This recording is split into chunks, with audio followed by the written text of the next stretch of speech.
Monsoon सत्र शुरू होने से पहले ही संसद की राजनीति गर्मा गई है।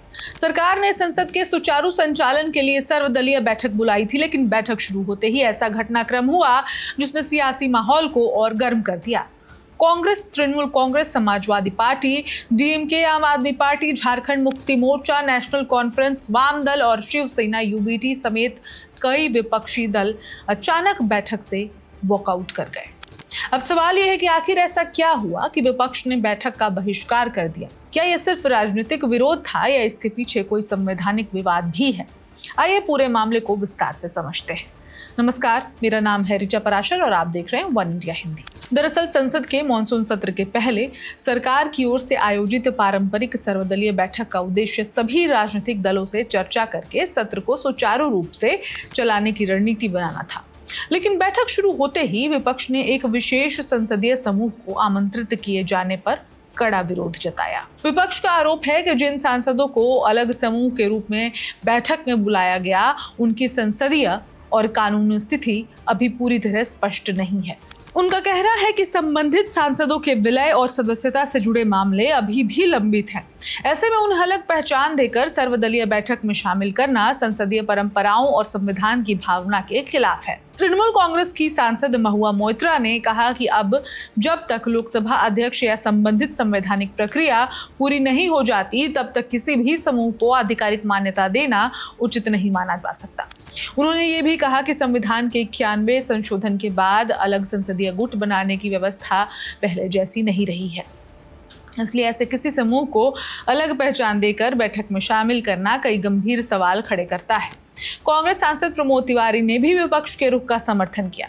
उन्होंने कहा कि अंतिम संवैधानिक फैसला आने से पहले किसी समूह को मान्यता देना असंवैधानिक है। उनके मुताबिक कांग्रेस ने संविधान और संसदीय मर्यादा की रक्षा के लिए बैठक से वॉकआउट किया। शिवसेना यूबीटी के सांसद अरविंद सावंत ने भी इस पूरे मुद्दे पर सरकार को घेरा। उन्होंने कहा कि यदि किसी मामले पर कानूनी प्रक्रिया जारी है तो उसके निपटारे से पहले किसी समूह को आधिकारिक पहचान देना उचित नहीं कहा जा सकता। आम आदमी पार्टी के सांसद एनडी गुप्ता ने भी इस मुद्दे पर अपनी पार्टी का उदाहरण देते हुए कहा कि उनके मामले में भी अलग बैठने की व्यवस्था से जुड़े विवाद अभी विचाराधीन है और उनका आरोप था कि इस तरह के फैसले लोकतांत्रिक संस्थाओं की निष्पक्षता पर सवाल खड़े करते हैं। दूसरी ओर सरकार का कहना है कि मॉनसून सत्र के दौरान राष्ट्रीय महत्व के कई विधेयकों और महत्वपूर्ण मुद्दों पर चर्चा होनी है। केंद्रीय संसदीय कार्य मंत्री किरण रिजिजू के अनुसार 20 जुलाई से शुरू होकर 31 अगस्त तक चलने वाले इस सत्र में कुल 19 बैठकें प्रस्तावित हैं। सरकार की कोशिश है कि विधायी कार्य बिना किसी बाधा के पूरे किए जाएं। हालांकि विपक्ष के इस वॉकआउट ने साफ संकेत दे दिया है कि सदन शुरू होने से पहले ही सत्ता पक्ष और विपक्ष के बीच टकराव गहरा हो चुका है। ऐसे में संभावना है कि मॉनसून सत्र के दौरान भी कई मुद्दों पर जोरदार हंगामा देखने को मिले। विपक्ष पहले ही महंगाई, बेरोजगारी, विभिन्न राजनीतिक और प्रशासनिक विवादों सहित कई मुद्दों पर सरकार को घेरने की रणनीति बना चुका है। वहीं सरकार अपने विधायी एजेंडे को आगे बढ़ाने के लिए पूरी तैयारी में है। तो अब सवाल यह है कि आखिर इस बार का मॉनसून सत्र इतना अहम क्यों माना जा रहा है और कौन कौन से ऐसे मुद्दे हैं जिन पर संसद के भीतर जोरदार हंगामा देखने को मिल सकता है। दरअसल इस बार सरकार और विपक्ष दोनों पूरी तैयारी के साथ मैदान में उतर रहे हैं। एक तरफ केंद्र सरकार अपने विधायी एजेंडे को लेकर आगे बढ़ना चाहती है, तो दूसरी तरफ विपक्ष कई बड़े राजनीतिक और जनहित के मुद्दों पर सरकार को घेरने की रणनीति बना चुका है। सबसे पहले बात सोनम वांगचुक के आंदोलन की। दिल्ली के जंतर मंतर पर लंबे समय तक भूख हड़ताल और उसके बाद दिल्ली पुलिस द्वारा उन्हें अस्पताल ले जाने की कार्रवाई को लेकर विपक्ष सरकार पर लगातार सवाल उठा रहा है। विपक्ष का आरोप है कि शांतिपूर्ण विरोध को दबाने की कोशिश की गई, जबकि सरकार का कहना है कि ये कदम उनकी बिगड़ती स्वास्थ्य स्थिति और अदालत के निर्देशों के आधार पर उठाया गया। संभावना है कि इस मुद्दे पर संसद के दोनों सदनों में तीखी बहस हो सकती है। दूसरा बड़ा मुद्दा शिक्षा व्यवस्था और परीक्षा प्रणाली का हो सकता है। पिछले कुछ समय से विभिन्न प्रतियोगी परीक्षाओं में कथित अनियमितताओं और पेपर लीक को लेकर लगातार सवाल उठते रहे हैं।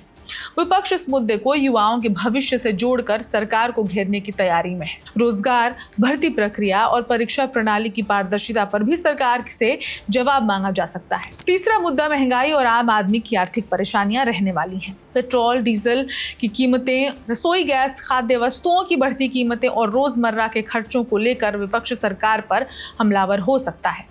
विपक्ष का कहना है कि महंगाई का सबसे ज्यादा असर मध्यम वर्ग और गरीब परिवारों पर पड़ रहा है। रोजगार और बेरोजगारी भी संसद में प्रमुख मुद्दा बन सकती है। विपक्ष का आरोप है कि युवाओं को पर्याप्त रोजगार नहीं मिल रहा है और सरकारी भर्तियों की रफ्तार धीमी हुई है। ऐसे में रोजगार सृजन और आर्थिक अवसरों को लेकर सरकार से जवाब मांगा जा सकता है। इसके अलावा किसानों से जुड़े मुद्दों पर भी चर्चा होने की संभावना है। न्यूनतम समर्थन मूल्य यानी कि MSP, कृषि सुधार, फसल खरीद और ग्रामीण अर्थव्यवस्था से जुड़े विषयों पर विपक्ष सरकार को घेर सकता है। किसानों की आय बढ़ाने और कृषि क्षेत्र की चुनौतियों को लेकर भी सवाल उठ सकते हैं। विदेश नीति और राष्ट्रीय सुरक्षा भी इस सत्र के महत्वपूर्ण विषयों में शामिल हो सकते हैं। भारत चीन संबंध, पाकिस्तान से जुड़ी सुरक्षा चुनौतियां, रूस यूक्रेन युद्ध का असर, पश्चिम एशिया की स्थिति और वैश्विक व्यापार में भारत की भूमिका जैसे मुद्दों पर भी चर्चा संभव है। विपक्ष सरकार से विदेश नीति और सुरक्षा रणनीति पर स्पष्टीकरण मांग सकता है। अर्थव्यवस्था और निवेश का मुद्दा भी अहम रहेगा। आर्थिक विकास दर, विदेशी निवेश, विनिर्माण क्षेत्र, निर्यात और सरकारी योजनाओं के क्रियान्वयन को लेकर भी सरकार अपनी उपलब्धियां गिना सकती है, जबकि विपक्ष इन दावों की वास्तविकता पर सवाल उठाएगा। सरकार की ओर से इस सत्र में कई महत्वपूर्ण विधेयक भी पेश किए जाने की संभावना है। इसमें न्यायपालिका से जुड़े संशोधन, कर व्यवस्था, प्रशासनिक सुधार और अन्य नीतिगत बदलावों से संबंधित विधेयक शामिल हो सकते हैं।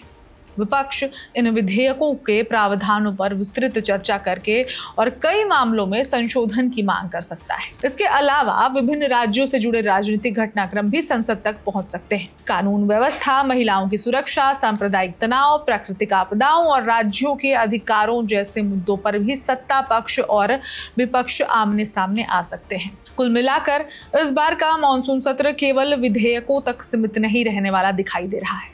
विपक्ष पहले ही साफ कर चुका है कि वो सरकार को कई मुद्दों पर घेरने की तैयारी में है, जबकि सरकार अपने विधायी एजेंडे को समय पर पूरा करना चाहती है। ऐसे में सदन के भीतर तीखी बहस, विरोध, स्थगन प्रस्ताव और हंगामे की पूरी संभावना दिखाई दे रही है। अब देखना दिलचस्प होगा कि क्या सरकार और विपक्ष के बीच किसी मुद्दे पर सहमति बनती है या फिर ये पूरा मॉनसून सत्र राजनीतिक टकराव और लगातार व्यवधानों के बीच ही आगे बढ़ता है। आने वाले दिनों में संसद की कार्रवाई ही तय करेगी कि ये सत्र कानून बनाने के लिए याद रखा जाएगा या फिर राजनीतिक घमासान के लिए। तो सबकी नजर 20 जुलाई से शुरू होने वाले मॉनसून सत्र पर टिकी है। क्या सरकार और विपक्ष के बीच सहमति बन पाएगी या फिर ये सत्र लगातार हंगामे और टकराव की भेंट चढ़ जाएगा? इसका जवाब आने वाले दिनों में संसद के भीतर होने वाली कार्रवाई से जल्द ही मिल जाएगा। फिलहाल इतना तय है कि इस बार का मॉनसून सत्र सिर्फ कानून बनाने की औपचारिक प्रक्रिया तक सीमित रहने वाला नहीं है। संसद के भीतर सरकार और विपक्ष के बीच कई बड़े मुद्दों पर सीधी टक्कर देखने को मिल सकती है। एक तरफ सरकार अपने विधायी एजेंडे को आगे बढ़ाने और नए बिलों को पारित कराने की कोशिश करेगी, तो दूसरी ओर विपक्ष महंगाई, बेरोजगारी, शिक्षा, किसानों, लोकतांत्रिक अधिकारों और अन्य राष्ट्रीय मुद्दों पर सरकार को घेरने की पूरी तैयारी में है।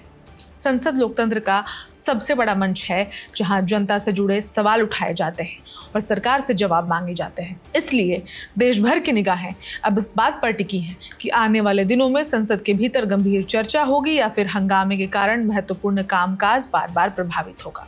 अगर सरकार और विपक्ष के बीच संवाद और सहमति बनती है तो कई महत्वपूर्ण विधेयकों पर आगे बढ़ने का रास्ता साफ हो सकता है, लेकिन अगर टकराव लगातार बढ़ता है तो कार्रवाई बार बार बाधित होने की आशंका भी बनी रहेगी।